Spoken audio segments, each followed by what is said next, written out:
guys, welcome to my channel. My name is ReadingBear and I hope you are ready for some more stories. And today, we'll take a look at some new entitled people content. If you enjoyed my content, please don't forget to subscribe to my channel and post some bear emojis in the comment.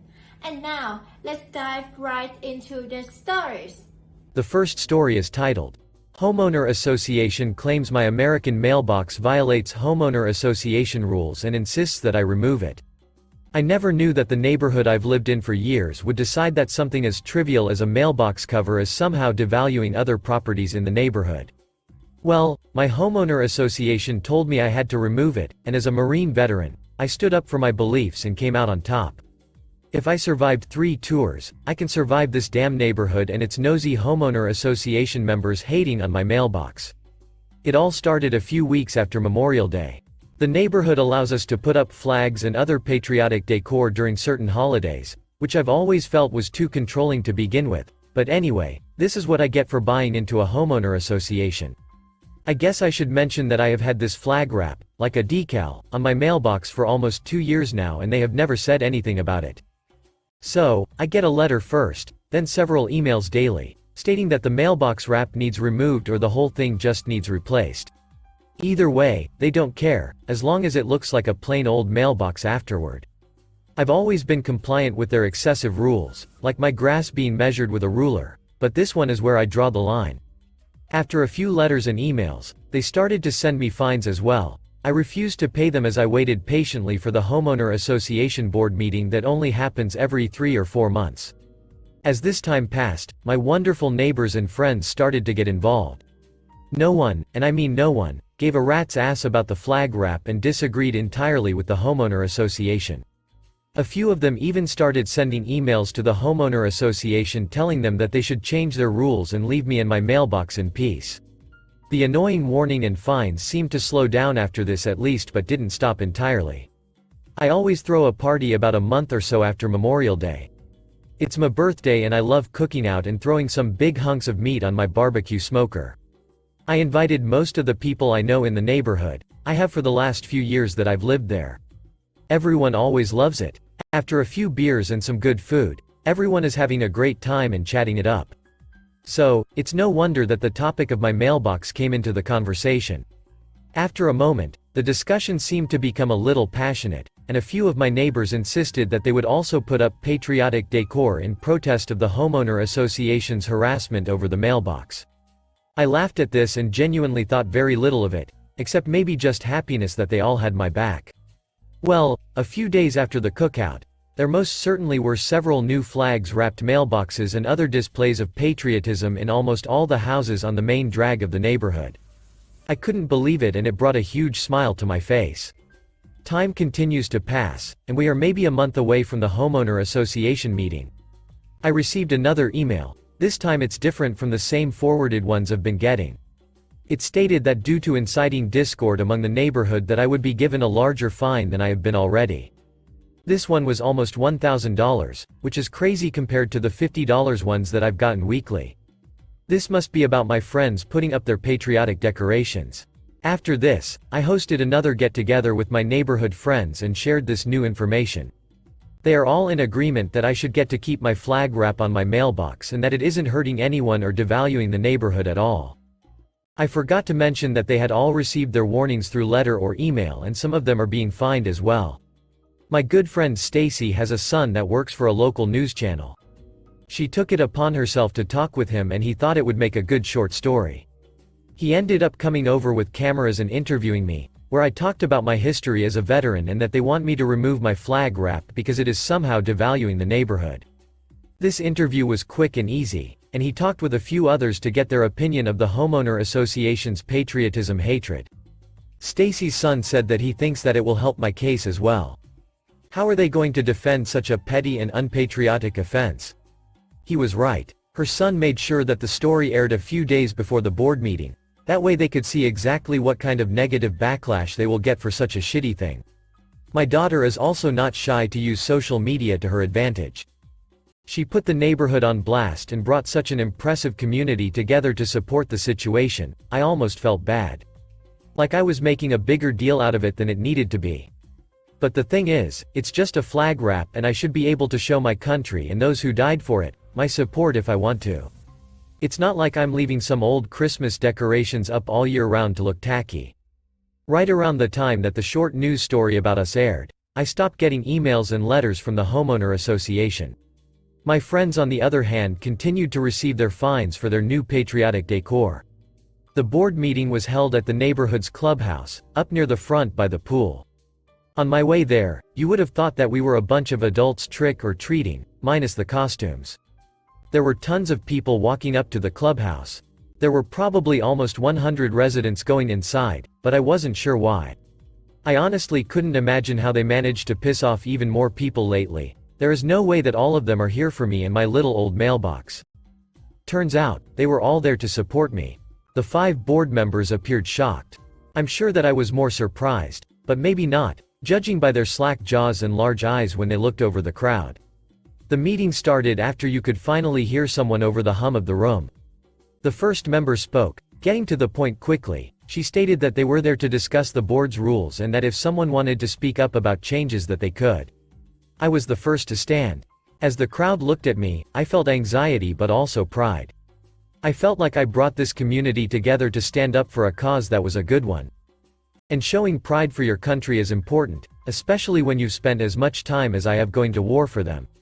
I actually said, almost exactly that. Several people clapped and made low comments of approval after I was finished telling my story. The board members didn't have much to say. They did speak their piece about why they felt that the flag wrap was unattractive, tacky and took away from the value of the homes around it. My friend Stacy stood up, saying that if that was the case that she petitioned for the whole neighborhood to have their mailboxes wrapped the same as mine. Other friends stood up, saying that they felt like there was nothing wrong with it and that they were being cruel and unpatriotic. It didn't take too long of the whole room getting louder, speaking up about how it is sad and disrespectful to our country that they think a flag is unattractive or devaluing, before they cast the vote. It was almost unanimous that the neighborhood wanted patriotic decorations to be allowed all year round. Clearly, they had to set some limitations, but my flag-wrapped mailbox was free to stay. I was so happy and humbled by my neighbors and community. I couldn't believe how many of them showed up in support of me and my silly mailbox situation. But I can say that I wouldn't have been able to win without all of them there. It means so much to me, as a veteran, to feel the love of those around me. Let me put it this way, don't screw with a war vet and their American flag. The next story is titled, Bought a PS4 from Walmart, box had books in it, and they won't exchange or refund it. A few days ago, my wife snuck out to Walmart to buy our son the only real thing he's been asking for, a PS4 Spider-Man. Today they are off running around, and I figured I'd take the time today to get it updated, set up an account and pay for any subscription it may have, etc. Open the box and it has books in it where the console should be and a copy of the sticker where you should see the S/N that's glued to one of the books. Great, I take the receipt and head off to Walmart to explain and get a new one. However, nope, I talked to everyone at the store from the CS desk to several managers and they refused to exchange or refund the console. It was paid for in cash. Wife is a waitress and used tips, so I can't just talk to my bank about getting a refund. What can I do? I know this must be a common scam people do, but we are the victims here and Walmart refuses to exchange it or even refund it. I offered to accept store credit/gift card, but even then, they said no and told me to leave. Update. Ever since discovering right before Christmas that the PS4 Spider-Man combo my wife purchased for our son had books in it and took it in to get a new one, it's been an extremely annoying and stressful time. I took the advice of everyone and called corporate, talked to corporate in their online chat, every way possible, and it's always the same an answer. We stand behind the decisions of our salaried managers. Corporate literally does not care and shifts it to the salaried manager's decision. So, I've been back to the same Walmart 4 times to talk to them, and the last time about 2 weeks ago they said they would call the cops. I wasn't yelling or causing issues, I just want the PS4 my wife purchased for our son for Christmas. So, the last time they called the cops, they came, and the manager says right in front of me, I believe this man has been trying to scam us since Christmas Eve, claiming his PS4 had books in the box. Cop gets my story and says, well, there isn't enough to do anything against me. Manager dislikes this that I've been constantly dealing with, and I get permanently banned from the store. Just that particular one. He can't ban me from all properties but said he will be calling corporate. I again try to call corporate and nope. Same exact replies that they stand behind their salaried manager's decisions. So, the outcome? No PS4, no refund because it was purchased in cash, and I cannot do a chargeback. If you are ever purchasing anything expensive from Walmart, open the box immediately after purchase and in front of an employee. Merry Christmas Walmart. The next story is titled, I do reviews, I revised a cease and desist after the publisher reached out for ways to improve. Hello. Now I am not some big reviewer. I barely have 10k subs on YouTube and I do it more as a hobby and not anywhere near a job. Recently I posted a review about a newly released game. It was very critical on a lot of points in the game but nowhere was I saying anything that was a lie. For some crazy reason this video received a massive influx of views compared to my normal 8 to 13k views and received over 1.6 million views. The publisher reached out to me and wanted some of my personal opinion on how to improve the game and what they could do to make it more enjoyable. I was ecstatic, and extremely happy that the company wanted my opinion of all people on what to improve or change. I was assuming they reached out to a lot of people to get a pool of ideas and maybe hopefully implement them and improve the game. Towards the end of our emails, they asked for my name and address to mail out some swag for my time and effort in the emails. I sent probably several pages of ideas, and issues etc. so thought cool, a poster or something would be nice. Today I received a certified letter that contains a cease and desist about the game claiming if I continue to spread false information and affect sales, I will be sued. It also demanded I remove the review immediately. I've provided the video but have yet to actually delete it. What can I do here? Are my opinions on a game not protected or can I actually be sued for this? Edit. I will not be making the video public again until I have more solid info. I also will not be making a follow-up video as I do not want to poke a bear.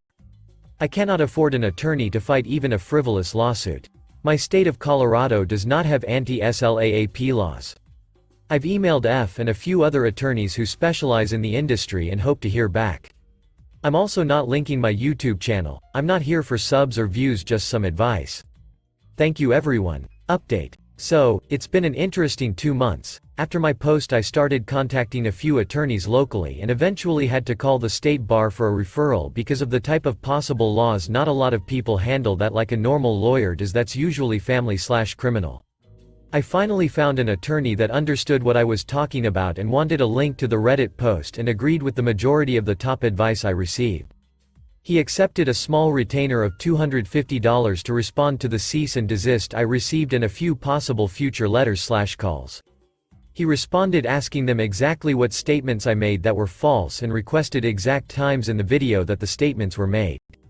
Since I previously provided the video we had to give them a different link. He also outlined what will happen should they continue, stating that during discovery he will be requesting all communication between QA, play testing, developers, and management to see if they were aware of any of these bugs or issues that may compromise a customer's experience while playing, etc. It also included a paragraph basically calling them out for reaching out to me and lying about swag and wanting feedback to get my information to send a cease and desist instead of going through the proper legal channels to obtain this, and the fact that I still have yet to receive any swag that this is clearly the case. Also included that they need to preserve all the emails they sent to other reviewers because it's of interest in the possible upcoming legal action. He also requested they preserve all sorts or other communication between QA, developers, etc. So, after he had confirmed receipt of the letter we waited and waited. Nothing for about a month, but then I received 3 large boxes containing games, posters, statues, a custom PS4 limited edition console, bobbleheads, Funko Pops, just every piece of swag I think they have for 3 to 4 of their games, and a letter saying, "Sorry it took so long for us to get this swag out to you." My attorney then sent out another letter asking about the status and their position on the cease and desist, and we received a letter back with only a few sentences basically saying they made a mistake, and we can expect no further correspondence on the matter and that the video can be reinstated if we so wish. He sent out another asking about the lost ad revenue due to me having to private the video since they admitted it was a mistake. They sent out a check for $500 and some papers I needed to sign basically saying the issue is over and I won't sue them. Thank you, LA. I didn't get sued and after it all I came out ahead. I'm still not going to link my channel or the video or name the company in question, but thanks for all your help. The last story is titled, Being Sued by My Parents. So today I received a letter in the mail from a lawyer saying I am being sued by my parents for a rather large amount. The reasoning on the letter said it was because I have caused them considerable emotional trauma. I have not seen them since me and my partner moved from Idaho, the state my parents live in and the state their lawyer is in, to Virginia 4 years ago. Do I need to get a lawyer in Idaho, or can I get one here in Virginia? As in, do I need a lawyer trained for Idaho law? Also, do I need to be there myself, or can my lawyer be there instead of me as I am afraid of my parents? Update. So, I wanted to wait to make sure all the matters were solved before I posted this update, and they have, in many ways. I followed several people's advice to contact the firm first. I looked up the law firm that sent me the letter and found out they exist, and the contact number is the same as on the letter, so I called and found out they sent no such letter. Talked to the guy whose name was on the letter who claimed he didn't write the letter. Fast forward to last week, my dad did something really stupid and I now have a restraining order against him. Thank you to everyone who commented, you were a big help, thank you. Thanks for listening.